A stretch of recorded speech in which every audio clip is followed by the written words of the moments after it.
তোমাদের তরে আমার একটি অনুনয়, বাতিলের প্রাসাদ যেন উঁচু নাহি রয়, তাগুদের প্রাসাদ যেন উঁচু নাহি রয়। তোমাদের তরে আমার একটি অনুনয়, বাতিলের প্রাসাদ যেন উঁচু নাহি রয়। আমি চলে যাব হয়তো আগে, বিজয়ের পাবনা কোসাদ, ক্লান্ত দুটি চোখ দিয়ে তোমাদের দেখব জিহাদ, সেই জিহাদে বীরের বেশে ছিনিয়ে আনিবে বিজয়। তোমাদের তরে আমার একটি অনুনয়, বাতিলের প্রাসাদ যেন উঁচু নাহি রয়। জালিমের কারাগারে যদিও থাকি, থামিবে না কণ্ঠ আমার, তোমরা শুধু থাকবে অটল, রাজপথ করে অধিকার তোমাদেরই বিজয় দেখে শান্তি পাবে হৃদয়। তোমাদের তরে আমার একটি অনুনয়, বাতিলের প্রাসাদ যেন উঁচু নাহি রয়, তাগুদের প্রাসাদ যেন উঁচু নাহি রয়। আলহামদুলিল্লাহ। দেখুন এই মাহফিলটা এটি একটি জান্নাতের বাগান, বার্ড অফ হেভেন, যেখানে কোরআনের কথা হয়। এই জায়গাটা হলো স্বয়ং আল্লাহ তাআলা এই জায়গার ভিতরে রহমত দিয়ে বরকত দিয়ে ভরপুর করে দেন। সকলে বলি সুবহানাল্লাহ। আল্লাহ রাব্বুল আলামিন তিনি বলছেন, ইযা কুরিআল কুরআনু ফাসতামিউ লাহু ওয়া আনসিতু লাআল্লাকুম তুরহামুন।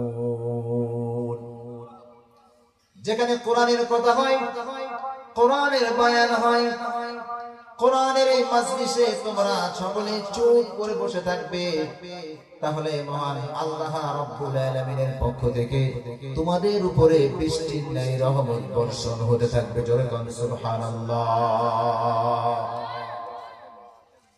এই জায়গাটা আমরা হয়তো দেখতে পাচ্ছি না, কিন্তু আল্লাহ তাআলার রহমত আমাদের উপরে নাযিল হচ্ছে, বর্ষণ হচ্ছে। ফেরেশতারা আমাদেরকে ক্যামেরার মাধ্যমে ভিডিও করছে যে কারা কারা এই মাহফিলে বসে আছে। এমনও তো হতে পারে কিয়ামতের কঠিন মুসিবতের সময় এই মাহফিলে বসার কারণে, কোরআনের কথা শোনার কারণে হয়তো আল্লাহ তাআলা আমাদের জীবনের সব গুনাহগুলিকে মাফ করে দিয়ে আমাদেরকে জান্নাত দান করতে পারেন। ঠিক কি না?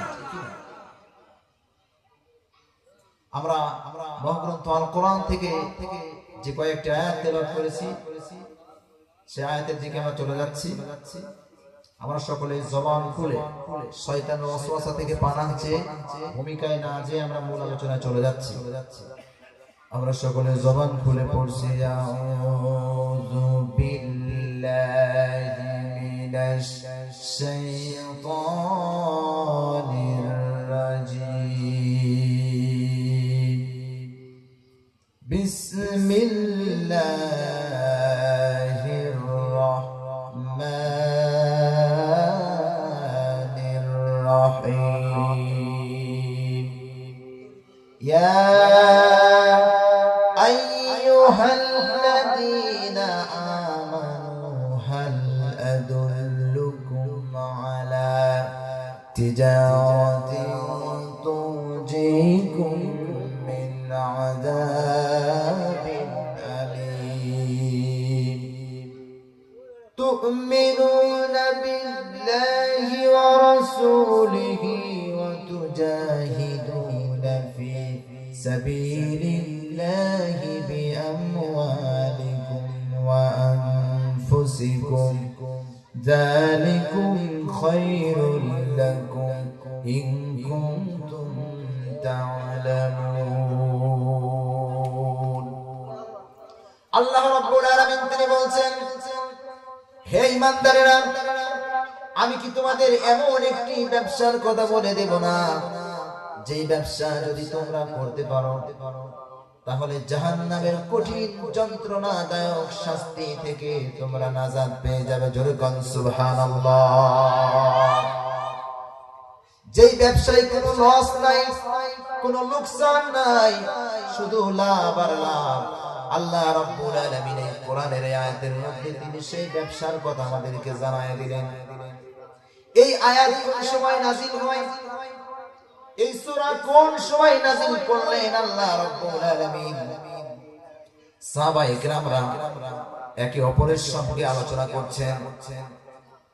মহান আল্লাহ রাব্বুল আলামিনের কাছে সবচাইতে উত্তম আমল কোনটি যদি আমরা সাহাবারা জানতে পারতাম, তাহলে আমাদের ধন সম্পদ সবকিছু বিসর্জন দিয়ে হলেও সেই আমলগুলি করবার চেষ্টা করতাম। জোরে কোন সুবহানাল্লাহ।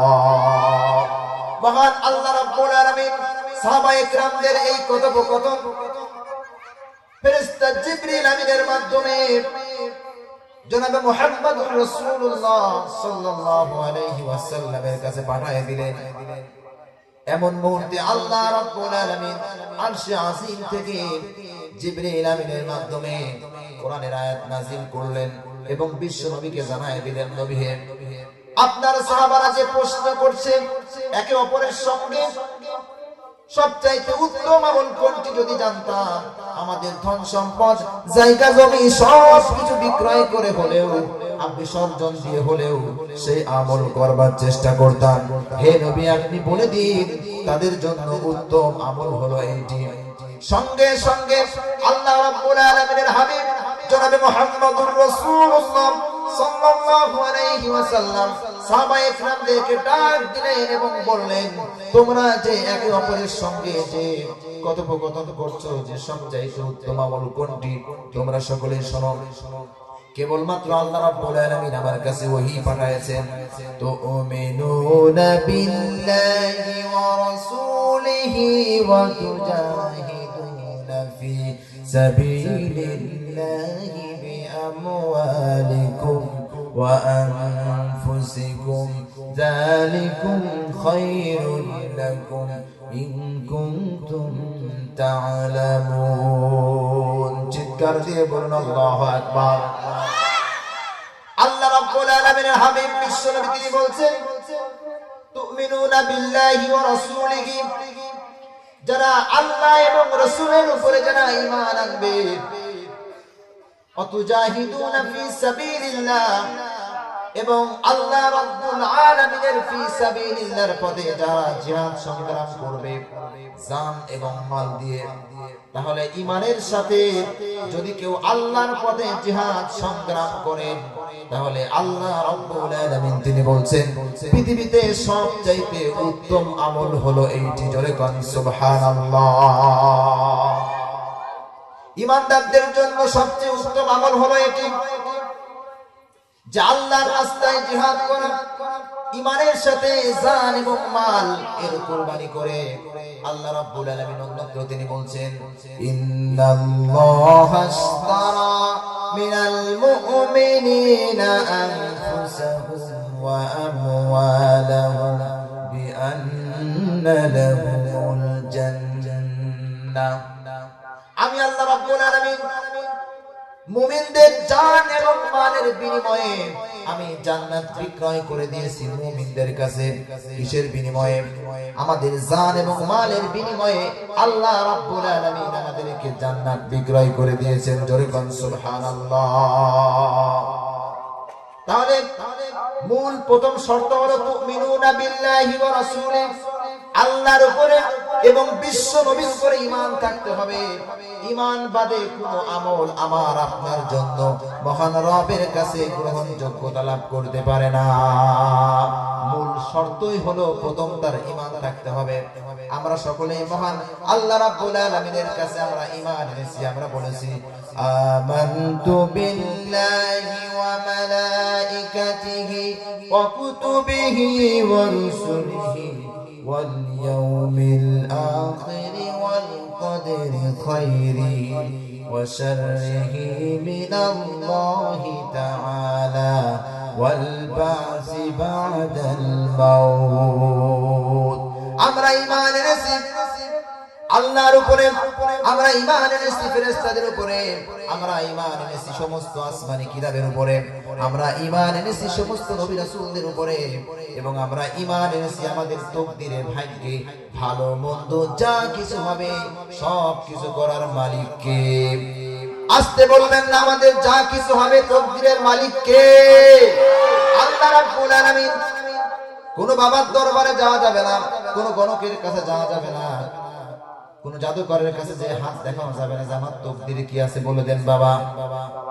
যদিও এরকম এই বাবার দরবার বা এই জাতীয় পীর ভণ্ড পীর আপনাদের এলাকায় নাই, আছে নাকি? আছে নাকি? আপনারা বাবার দরবারে যান নাকি? অনেকে গান করে, কথা কয় না, অনেকে গান করে। গনিশা বাবা আল্লাহ রাউলিয়া বাবা খুল্লা খান্দিতে রইলা ঘুমায়া বাবা খুল্লা খান্দিতে রইলা ঘুমায়া। মহান আল্লাহ রাব্বুল আলামিনের সেই জায়গায় তাদের বাবাকে বসায় দিয়েছেন। বাবাকে মনে করে সব কিছু দেওয়ার মালিক, আমার হায়াত, মওত, আমার সম্পদ, আমার সন্তান, যা কিছু প্রয়োজন সব কিছু আমার বাবা দিবে। এমনকি শুকনা গাছের পাতা পর্যন্ত, কচি পাতা পর্যন্ত বাবা দিয়ে দিতে সক্ষম, এমন মনে করেন। তারা গান করে, ওগো আমার খাজা বাবা আমারে দিও না সাজা, মোর রূহ করো তাজা, অন্তর করো নুরানি, অন্তর করো নুরানি, মোর গাছে দাওনা ফুল ফুটায়া বাবা খুল্লা খান্দিতে রইলা ঘুমায়া বাবা খুল্লা খান্দিতে রইলা ঘুমায়া। আসলে ভাই এই সমস্ত ভণ্ড পীর এখানে যারাই যাবে তাদের নিজের ঈমানকে তারা বিক্রি করে দিবে, ঠিক কি না? তাদের নামাজ, রোজা, হজ, যাকাত, টুপি, দাড়ি, ইসলাম কোনো কিছু আল্লাহ তাআলা গ্রহণ করবেন না। করবেন কি? করবেন না। সবচাইতে উত্তম কাজ বললাম কোনটি? ঈমানের সাথে জান মাল দিয়ে আল্লাহর পথে জিহাদ করা, সংগ্রাম করা। মূল শর্ত কি হবে? ঈমান থাকতে হবে। কি থাকতে হবে? ঈমান থাকতে হবে। আর ঈমানদারদের আরেকটি বৈশিষ্ট্য হলো এরা সৎ কাজের আদেশ দিবে এবং অসৎ কাজের নিষেধ করবে, ঠিক কি না? আল্লাহ রাব্বুল আলামিন তিনি বলেন কুনতুম খায়রা উম্মাতিন উখরিজাত লিন-নাসি তা'মুরুনা বিল মা'রুফ ওয়া তানহাউনা 'আনিল মুনকার। আমি আল্লাহ রাব্বুল আলামিন তোমাদের মধ্য থেকে একটি দলকে, একটি জাতিকে আমি এজন্যই পৃথিবীতে বের করেছি যাতে করে তারা সৎ কাজের আদেশ দিবে এবং অসৎ কাজের নিষেধ করবে। এজন্যই তোমাদেরকে শ্রেষ্ঠ জাতিতে আমি আল্লাহ রাব্বুল আলামিন পরিণত করেছি। জোরে কোন সুবহানাল্লাহ।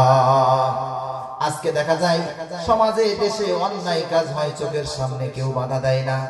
তাহলে বুঝতে হবে আমার আপনার ঈমানের দুর্বলতা আছে না নাই? কথা কয় না, আছে না নাই?